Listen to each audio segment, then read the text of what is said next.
Ни меня, ни тебя нет на самом деле. Я считаю, при жизни рассуждать о том, как ты умирать будешь, это нездорово. По крайней мере, с точки зрения языческого мировоззрения, достаточно очевидно, что так делать не нужно, и не факт, что вообще можно. Боги могут все. Но он, походу, идейный левачок, типа. Блять, раньше пиздатые были. Блять, почему бы ему просто не делать такой же контент, какой был раньше, но на украинском? В чем, блять, проблема? Нахуй было менять все?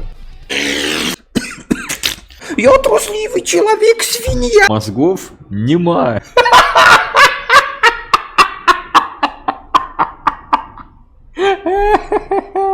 Я боюсь паука.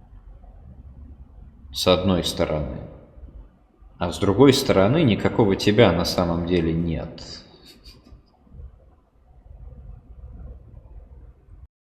Ну это же Йотун. Что вы хотели?